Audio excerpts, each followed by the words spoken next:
অভিশপ্ত শয়তান থেকে মহান আল্লাহর নিকট আশ্রয় চাই। সকল প্রশংসা সমগ্র বিশ্বের প্রতিপালক মহান আল্লাহর জন্য।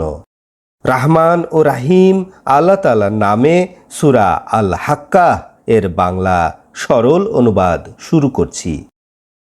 কিয়ামত কি? সেই কিয়ামত কোন জিনিস আপনাকে অবগত করবে যে কিয়ামত কি?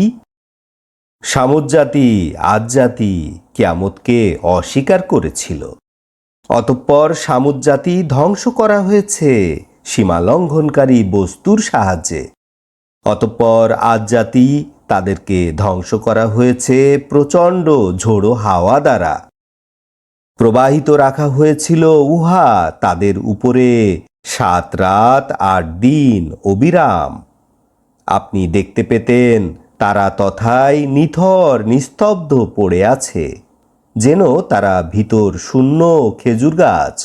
তাদের কাকেও কি আপনি দেখতে পাচ্ছেন?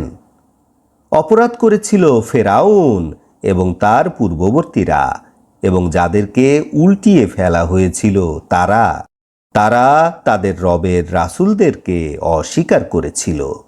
অতঃপর আল্লাহ তাদেরকে ধরলেন সর্বশ্রেষ্ঠ ধরা। নিশ্চয় পানি যখন সীমা লঙ্ঘন করল, আমি তোমাদেরকে নৌযানে তুললাম, এবং আমি উহা তোমাদের জন্য করেছিলাম একটা উপদেশ, এবং এজন্য যে সংরক্ষণকারী কান যেন উহা সংরক্ষণ করে। যখন শিঙায় একটা মাত্র ফুৎকার দেয়া হবে, পৃথিবী এবং পাহাড়গুলোকে স্থানচ্যুত করা হবে, অতঃপর উভয়কে এক আঘাত করা হবে। সেই দিন অনুষ্ঠিত হবে কিয়ামত, এবং আকাশ ফেটে যাবে। সেদিন উহা হয়ে পড়বে দুর্বল, এবং ফেরেশতারা আকাশের কিনারায় চলে যাবে, এবং সেদিন আপনার রবের আরশ বহন করবে 8 জনে। সেদিন তোমাদেরকে আল্লাহর সামনে উপস্থিত করা হবে, তোমাদের কোনো কিছু গোপন থাকবে না।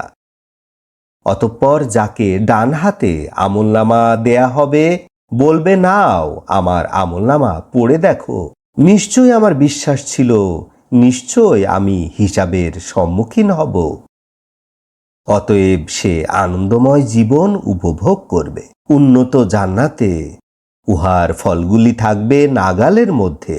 খাও পান করো তৃপ্তি সহকারে উহার বিনিময়, যা তোমরা অতীতে প্রেরণ করেছিলে। অতঃপর যাদেরকে বাম হাতে আমলনামা দেয়া হবে তারা বলবে, হায়, যদি আমাকে আমলনামা দেয়াই না হতো, আমি যদি না জানতাম আমার হিসাব কি। হায়, ওই মৃত্যুই যদি আমার সমাপ্তি হতো। আমার মাল আমার কোনো উপকারে আসলো না, আমার সমস্ত ক্ষমতা শেষ হয়ে গেল।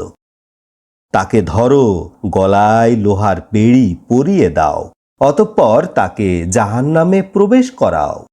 তারপর তাকে ওই শিকলে গাঁথো যার দৈর্ঘ্য 70 হাত। সে মহান আল্লাহর প্রতি বিশ্বাস করত না, এবং অভাবগ্রস্তদেরকে খাদ্যদানে উৎসাহিত করত না। আজ এখানে তার কোনো বন্ধু নেই। তাদের জন্য জাহান্নামীদের পুঁজ ছাড়া অন্য কোনো খাবার নেই। অপরাধীরা ছাড়া অন্য কেহ ইহা খাবে না। আমি কসম করছি উহার, যা তোমরা দেখো এবং যা তোমরা দেখো না। নিশ্চয় এই কুরআন একজন সম্মানিত দূতের রাসূলের বাণী। ইহা কোনো কবির কথা নয়, ইহা কোনো গণকের কথাও নয়। তোমরা সামান্যই উপদেশ গ্রহণ করছো। ইহা রাব্বুল আলামিনের পক্ষ হতে অবতীর্ণ। মুহাম্মদ যদি আমার উপরে কোনো কথা বানিয়ে বলতো, অবশ্যই আমি তাকে শক্তি বলে ধরতাম, অতঃপর আমি তার হৃৎপিণ্ডের রগ কেটে দিতাম। অতঃপর তোমাদের মাঝে এমন কেহ নেই যে তাকে রক্ষা করতে পারে। নিশ্চয় এই কুরআন মুত্তাকিনদের জন্য নসিহত। নিশ্চয় আমি জানি তোমাদের মাঝে এমন লোক আছে যারা কুরআনকে অস্বীকার করে। নিশ্চয়ই কুরআন অবিশ্বাসীদের জন্য অনুশোচনার কারণ হবে। নিশ্চয়ই কোরআন নিশ্চিত সত্য।